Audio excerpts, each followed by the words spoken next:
함께 하나님의 말씀 나눌 하나님의 말씀은요. 요한복음 14장 우리 16절과 26절 두 구절입니다. 16절 먼저 화면 한번 띄워 주시겠습니까? 우리 같이 한번 읽어보겠습니다. 소리내서 읽겠습니다. 시작. 내가 아버지께 구하겠으니 그가 또 다른 보혜사를 너에게 주사 영원토록 너희와 함께 있게 하리니. 자, 이제 26절 보혜사가 누군지 이야기합니다. 시작. 보혜사 곧 아버지께서 내 이름으로 보내실 성령, 그가 너희에게 모든 것을 가르치고 내가 너희에게 말한 모든 것을 생각나게 하리라. 아멘. 우리 옆에 분과 인사하겠습니다. 잘 오셨습니다. 축복합니다. 잘 오셨습니다. 환영하고 축복합니다. 우리 지난주까지는 예수님에 대하여 계속 살펴보았죠. 예수님의 이 땅에 오심, 예수님의 고난 당하심, 그리고 예수님의 부활하심, 그리고 예수님의 승천하심. 자, 이제 그 다음에 우리가 함께 알아야 할 주제는 성령님의 오심입니다. 여러분 성령님을 얼마나 잘 알고 계시는지요? 아니, 여러분의 삶에 성령님을 얼마나 실제적으로 경험하고 계시는지요? 저는 일주일 동안 성령님을 얼마나 찾으시고 또 성령님에게 얼마나 반응을 한번 해보셨는지요? 왠지 굉장히 멀리 계신 것 같죠, 성령님이. 근데 오늘 이 성령님은 우리의 신앙생활에 굉장히 중요한 분입니다. 우선 이 성령님에 대하여 이야기하기 전에 먼저 좀 알아야 할 사항이 있습니다. 첫 번째는 성령님께서 내게 오시는 사건은 구원의 인치심의 사건인 것을 알아야 돼요. 이게 무슨 말이냐 하면 우리는 종종 내가 성령을 받았다, 성령을 경험했다 했을 때 성령의 내게 오심을 종교적 하나의 체험의 사건으로만 이해하려는 경향이 있습니다. 그러나 성령님이 우리 가운데 오셔서 믿는 모든 자들에게 내주하신 것, 즉 우리가 예수 그리스도를 믿을 때 우리 안에 성령님이 이미 오신 줄 믿으시기 바랍니다. 왜냐하면 고린도전서의 12:3절에 성령이 아닌 것은 누구든지 예수를 주로 시인할 수 없다라고 말씀하셨거든요. 그러니까 우리가 진정한 예수님이 나의 구세주가 됩니다라고 말하는 것은 내 의지가 말하는 게 아니에요. 내 안에 성령 하나님께서 오셔서 이미 예수님을 알고 믿게 하셨기 때문에 그 고백이 나오는 거예요. 아멘. 그런데 이 성령님이 내 안에 들어오시는 사건은 단순히 어떤 체험적이고 경험적인 종교적 사건이 아니라 하나님께서 나의 구원을 내게 적용시키는 사건이에요. 그러므로 성령님의 오심을 예수님의 십자가의 죽음과 부활과 그 다음에 구원의 하나님의 연속적인 선상 속에서 이해하셔야 돼요. 무슨 말이냐면, 자, 죄인이 구원받기 위해서 하나님은 그 아들 예수 그리스도를 이 땅에 보내셨습니다. 그래서 십자가에 못 박혀 죽으심으로 누구든지 예수를 믿는 자는 구원을 얻는 길을 열어주셨습니다. 이게 성경의 약속이에요. 그리고 그것이 진리이고 사실임을 예수님의 부활을 통해서 우리에게 증거해 보여주셨습니다. 자, 그런데 문제는 그것이 개인에게 믿어지는 일들을 해야만 되는 거예요. 십자가의 구원의 사건이 2000년 전의 사건이 아니라 오늘 나의 사건이 돼야지만 그것이 내 안에 구원의 역사가 이루어지는 거예요. 그러면 그 일을 누가 하느냐? 바로 성령 하나님께서 하신다라는 사실이에요. 그래서요, 이 성령님이 오시는 이 사건은 단순히 체험적인 사건이 아니라 십자가의 연속선 속에서 내게 주어진 사건이에요. 다른 말로 이야기하면 예수님께서 십자가에서 죽으시지 않으셨다면 우리에게 성령이 오실 수가 없었다라는 거죠. 하나님 입장에서는 우리에게 성령을 보내주시기 위해서 당신의 아들 예수 그리스도를 십자가에서 못 박혀 죽으시게 하실 수밖에 없었던 거예요. 왜냐하면 예수를 믿어 구원을 받고 입으로 시인하게 하시는 분은 누구이기 때문에? 성령님이기 때문에. 아멘. 그러므로 한번 생각해 보십시오. 하나님께서 자기의 아들을 십자가에 죽으시면서까지 우리에게 성령을 보내주셨다면 우리의 신앙의 삶에서 성령님이 얼마나 중요하다면 그렇게 하셨을까라는 것이죠. 여러분, 그렇게 성령님을 귀하게 여기시는지요? 성령님이 오시는 것은 예수님의 십자가의 생명과 맞바꿨기 때문에 그것이 오늘 우리에게 주어진 거예요. 그만큼 우리가 성령님을 귀하게 여기거든요. 그래서 예수님이 뭐라고 말씀하셨냐 하면 마태복음에 하나님은 구하는 자에게 좋은 것을 주신대요. 믿으시길 바랍니다. 세상의 부모도 자녀가 생선을 달라 하는데 돌을 줄 자가 없다라는 거예요. 그러면서 하늘에 계신 너희 아버지께서 구하는 너희에게 좋은 것을 주시지 않겠느냐. 우리 하나님은 구하는 자에게 좋은 것을 주십니다. 그런데 이 좋은 것을 구체적으로 누가복음에는 뭐라고 표현하냐면 성령 하나님을 주시지 않겠느냐라는 거예요. 자, 하나님 입장에서 우리가 하나님의 자녀가 되는 순간 우리를 돌보시고 책임져야 할 의무가 있습니다. 그리고 그것을 가장 기뻐하셔요. 그리고 부모라면 자녀에게 가장 좋은 것을 주시기 원하는 것처럼 영적인 부모가 되신 우리 하나님도 자녀인 우리에게 가장 좋은 것을 주시기를 원하십니다. 근데 그 가장 좋은 것을 주시기를 원하는데 그게 뭐냐라는 거예요. 그게 성령님이라는 거예요. 자, 성령 하나님께서 하나님이 우리에게 가장 좋은 것을이라고 한다면 과연 우리는 그걸 가장 좋은 것으로 인정하고 살고 있느냐? 그 성령님을 가장 귀하게 여기느냐라는 것이라는 것이죠. 여러분, 일주일 동안 성령님 몇 번 생각하셨어요? 만약에 말입니다. 제가 김현주 집사님한테 귀한 선물을 받았어요. 집사님이 저를 생각해서 최고의 좋은 재료로 향유를 넣어가지고 향기 나는 선물을 줬어요. 근데 제가 그거를 뜯어보지도 않고 그냥 제 사무실에 놔뒀어. 그렇게 한 달, 두 달 지나갔는데 김현주 집사님이 그걸 봤어요. 어떻게 될까요? 왠지 교회 안 나올 것 같아. 목사님, 내가 목사님 생각해가지고 말이에요. 이거 최선의 재고로 최고의 재료, 구할 수 없는 재료로 만들어가지고 이렇게 줬는데 이거 목사님 쳐다보지도 않고 사용하지도 않고 감사하다고 얘기하지도 않고 말이야. 이러면 시험에 듭니다. 그래가지고 명절 때 우리 성도분들 중에 우리 교역자분들에게 꼭 선물하시는 분들이 있어요.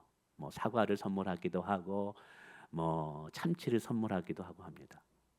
근데 제가 이렇게 일주일 지나다 보면 그대로 그 옆에 있는 거예요. 그래서 제가 막 호통을 칩니다. 이거 권사님 힘들고 어려운데도 용돈 아껴 써가지고 이렇게 선물 줬으면 문자는 보냈냐? 문자도 안 보냈겠죠. 선물이 그대로 있으면 집에 뜯어보지도 않은 거예요. 내가 이제 다음부터는 권사님한테 얘기해가지고 절대 선물 주지 말라고 얘기할 거다. 당장 오늘 가져가가지고 집에 가져가라고 이렇게 이야기합니다. 지금 하나님께서 우리에게 가장 좋은 것을 주시고자 하는데 그것이 성령님이고 그걸 우리에게 주셨는데 우리는 그것을 너무나 하찮게 생각해요. 그리고 그것을 귀하게 여기지도 않고 그거를 그냥 옆에다 치워버리고 있는 상황이라는 거예요. 여러분, 하나님 마음이 얼마나 아프겠어요. 여러분, 하나님께서 우리에게 가장 필요해서 우리에게 주셨다면 우리가 신앙생활하는데 절실히 필요할까요? 필요하지 않을까요? 필요한 거예요. 그래서 우리의 신앙생활에 이 성령님을 의지하느냐, 성령님과 동행하느냐, 그렇지 않으냐는요, 하늘과 땅 차이의 신앙생활을 하게 된다는 사실이에요. 여러분, 성령 하나님과 친밀하시길 바랍니다. 성령 하나님을 구하시길 바랍니다. 성령님과 동행하시길 바랍니다. 그러면 우리의 신앙생활에 성령님은 생명의 여이기 때문에 진짜 세상이 줄 수 없는 평안과 감사와 희락을 느끼면서 살아갈 수가 있어요. 오늘 요한복음 14장 26절에도 우리 가운데 보혜사 성령님을 주신다고 이야기하면서 그 다음에 뭐라고 말씀하냐면 세상이 줄 수 없는 평안을 너희에게 주신다고 말씀하고 있어요. 이번 성령님을 약속하신 다음에 그 다음에 우리에게 평안을 약속한 이유를 다음 구절에 말씀하신 이유가 뭘까요?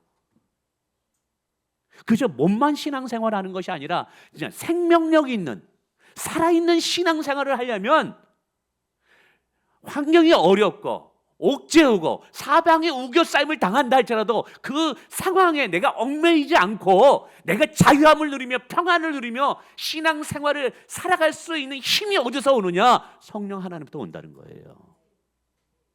근데 우리는 얼마나 일주일 동안 성령님을 찾고 계시는지요. 뿐만 아니라 여러분, 이 성령님은요 목적이 있어요. 그것은 오늘 14장 26절에 우리를 진리로 이끌어가기 위함이라는 거예요. 근데 진리가 무엇일까요? 세상에는 여러 진리가 있어요. 근데 성경이 말하는 진리는 뭐냐면 요한복음 14장 6절에 내가 곧 길이요 진리요 생명이라고 말씀하고 있어요. 예수 그리스도가 진리라는 거예요. 그래서 성령님은 우리로 하여금 그 진리로 이끌어가고 진리를 따라 살게 하게 하는데 그것이 뭐냐면 결국 예수 그리스도를 닮아가게 하고 예수 그리스도를 사랑하게 하고 예수 그리스도를 영화롭게 하는 일에 성령 하나님이 우리를 도우신다는 사실이에요.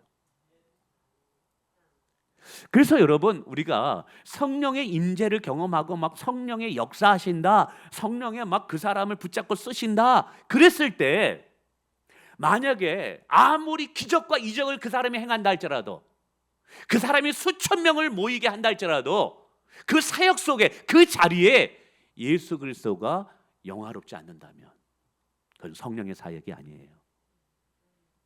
그건 악령의 사역인 거예요. 여러분, 성령 하나님은 성령 자신을 드러내지 않아요. 성령 하나님은 오직 우리 가운데 예수 그리스도를 영화롭게 한다는 사실이에요. 그래서 성령이 충만하고 성령이 임재하며 성령이 역사하는 공동체에는 사람이 드러나질 않아요. 거기에는 예수 그리스도의 그 아름다움이 드러나요.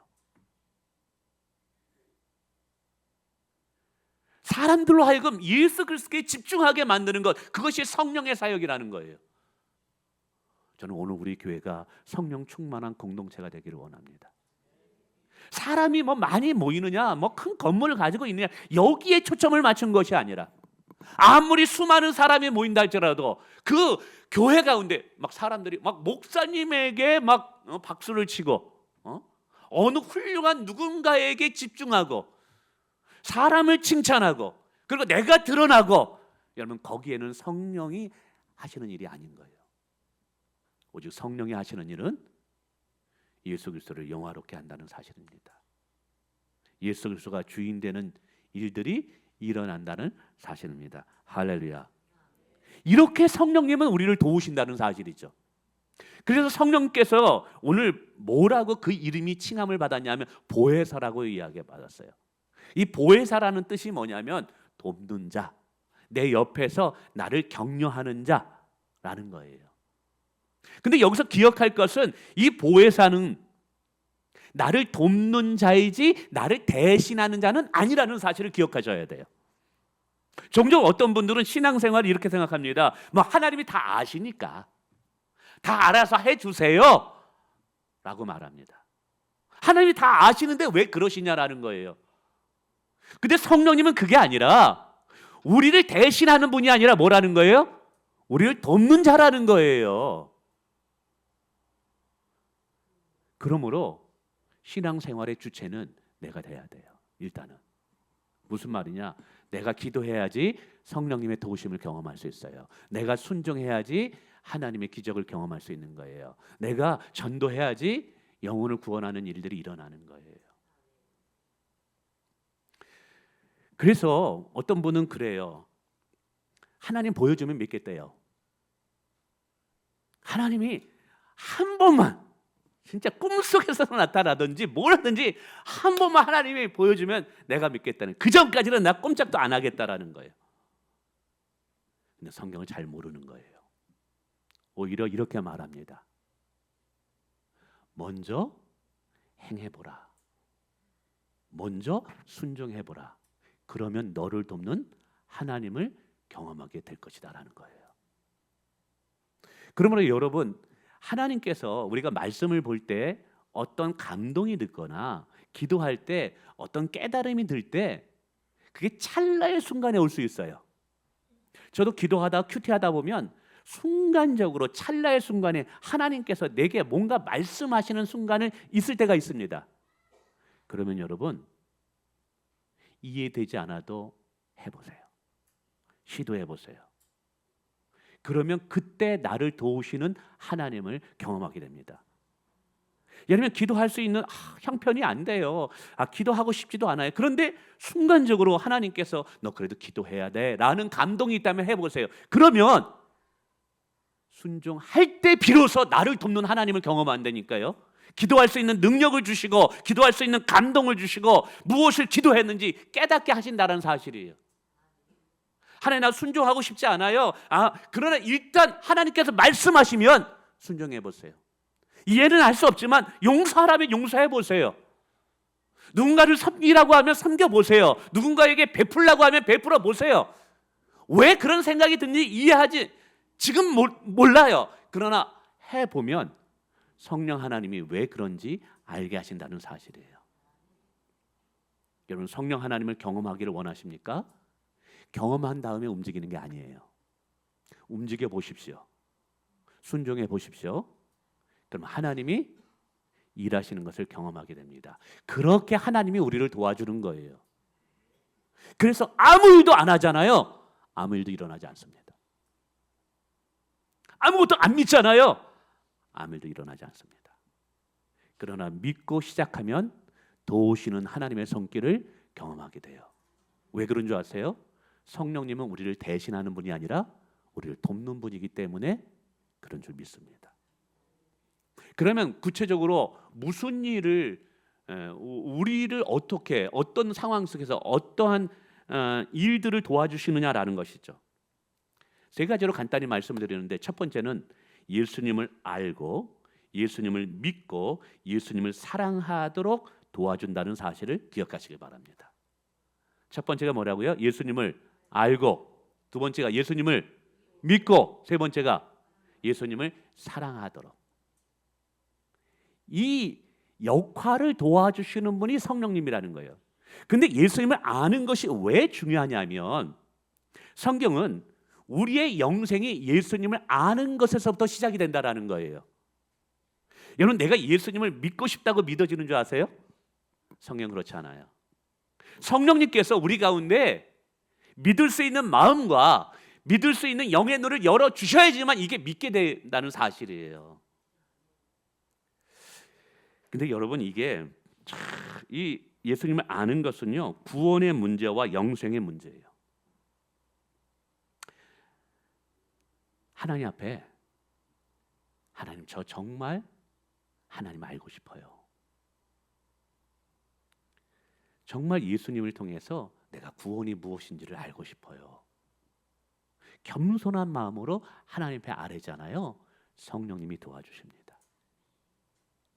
그리고 그 예수님을 아는 것은 우리의 영원한 생명을 얻는 것과 밀접한 관계가 있기 때문에 성령님이 우리 도와주신다는 거예요. 두 번째는 예수님을 믿는다라는 것이죠. 여러분, 믿음이라는 것이 예수님을 구원자로 믿는 것에서 끝나는 것이 아니라 그것을 오늘 매 순간마다 믿음의 사건이 되게 만든다는 것이에요. 성경은 말합니다. 믿는 사람은 믿음으로 살아가느니라. 우리들은 보여지는 것을 보고 믿는 자들이 아니에요. 우리는 보이지 않는 약속의 말씀을 믿고 살아가는 자들이에요. 보이는 것은 잠깐이지만 보이지 않는 것은 영원하기 때문에 그런 줄 믿습니다. 그래서 오늘 우리의 삶이 믿음의 삶이 되는 것이 너무 중요해요.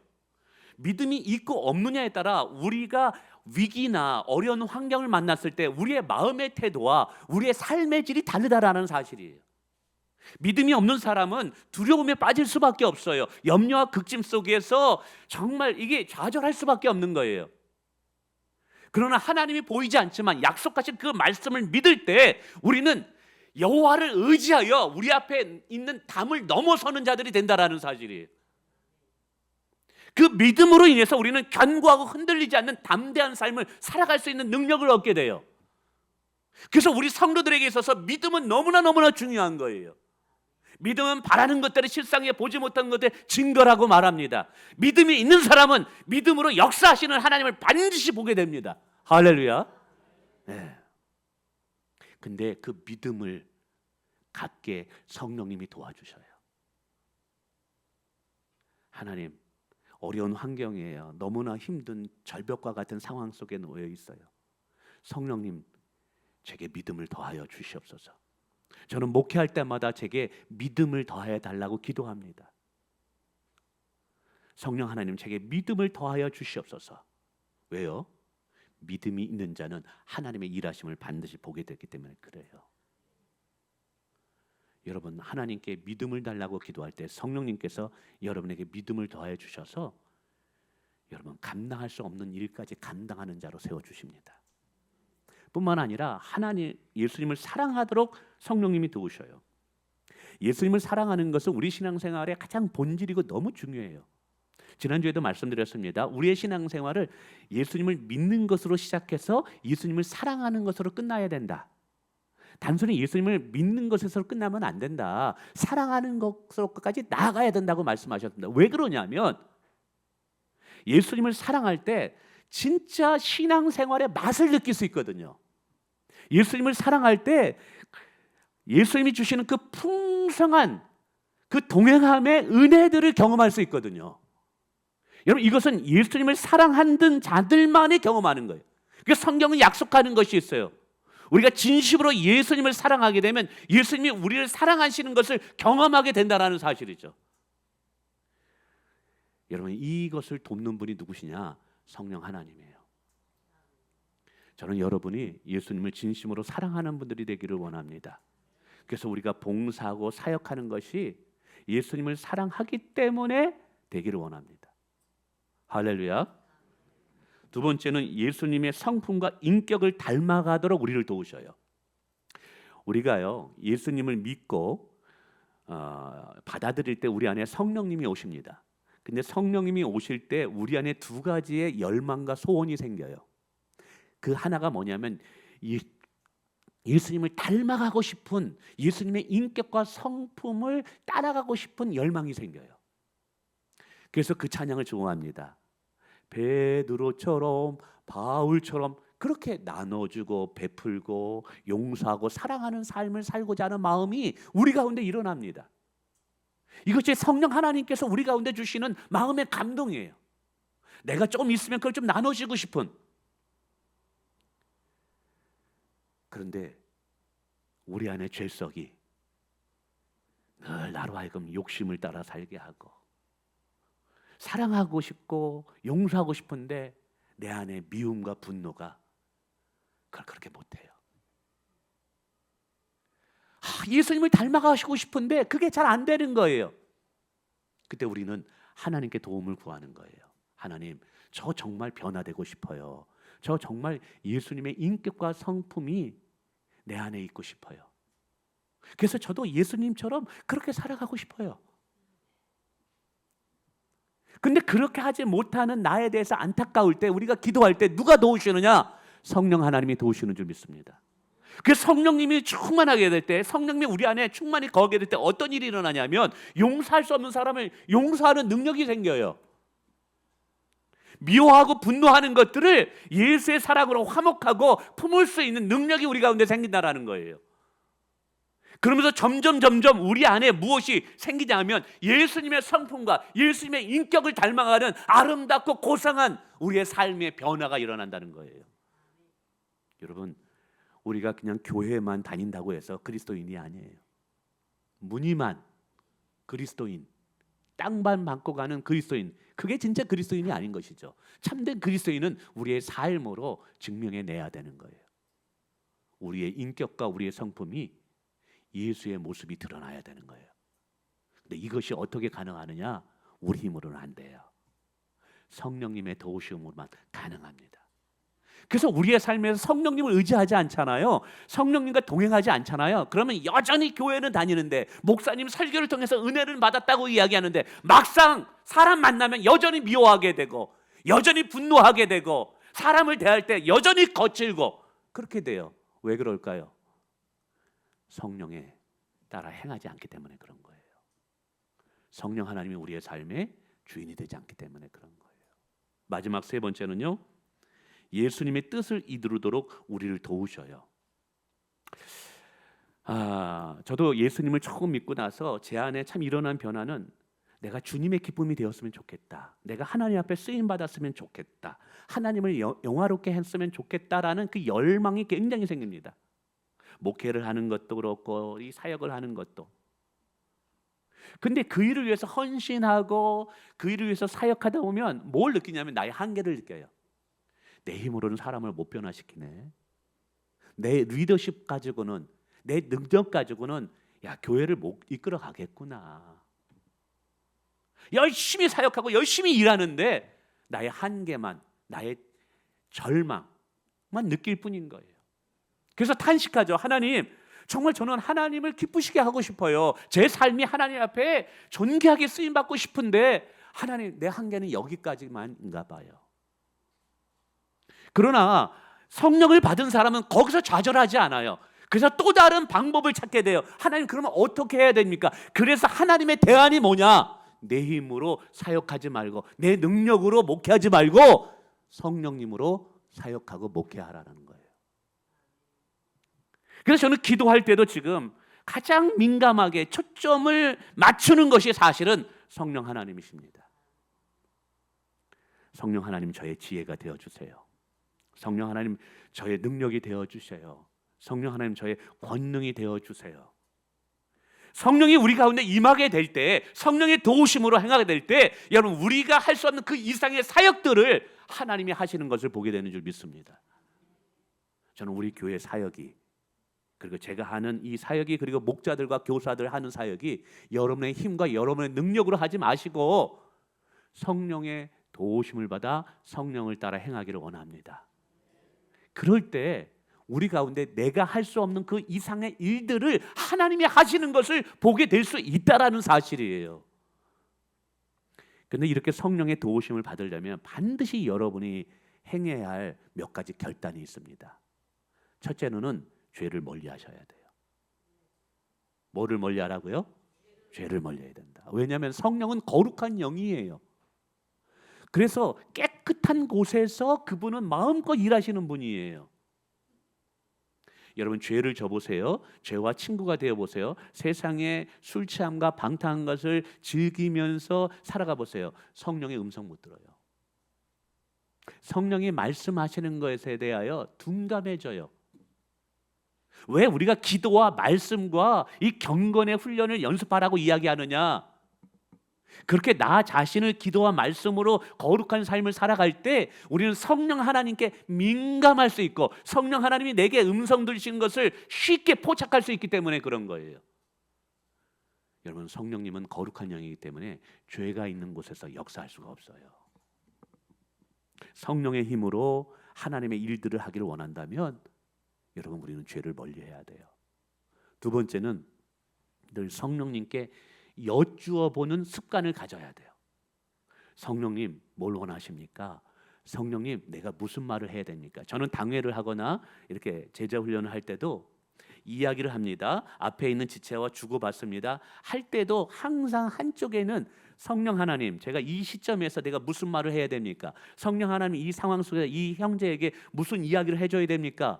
성령 하나님, 계속 한쪽에는 가능하면 성령님께 묻고 또 묻고 합니다.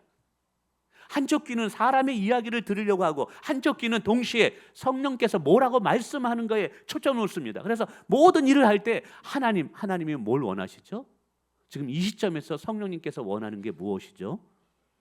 여러분 매 순간 성령님께 물으시길 바랍니다. 이게 도움을 구하는 거예요. 근데 이게 훈련이 되잖아요. 이게 훈련이 되면 정말 다양하게 하나님께서 내게 감동하시는 것을 느낄 수가 있어요. 마지막 세 번째는 여러분이 무엇을 선택을 하든지 무엇을 결정하든지 예수 그리스도를 영화롭게 하는 방향으로 움직이세요. 왜냐하면 성령 하나님의 가장 주된 목적은 결국 우리를 통하여 예수님의 뜻을 이루고 예수님을 영화롭게 하기 위함이에요. 그래서 내가 무엇을 하든지 무엇을 결정하든지 어떤 말을 하든지 예수님이 기뻐하겠다, 예수님을 드러나겠다 하는 것들을 향할 때 성령님이 굉장히 기뻐하십니다. 나를 자랑하려고 하지 마세요. 나는 십자가에 숨어도 괜찮아요. 나는 인정받지 않아도 좋아요. 그러나 예수 그리스도가 드러날 수 있다면 그것을 선택하고 그 길을 가세요. 그러면 성령 하나님이 굉장히 친밀하게 여러분에게 격려하고 말씀하시는 것을 들을 수가 있습니다. 말씀을 맺습니다. 오늘 하나님은 우리가 혼자 신앙생활하는 것을 원치 않으셔요. 그러니까 우리가 혼자 신앙생활 해봤자 내 힘과 내 능력으로 신앙생활 해봤자 우리는 다 쓰러지고 넘어지고 그리고 내 힘으로 신앙생활 해봤자 열매가 없다니까요. 그리고 나중에 시간이 지나면 껍데기 신앙인이 돼요.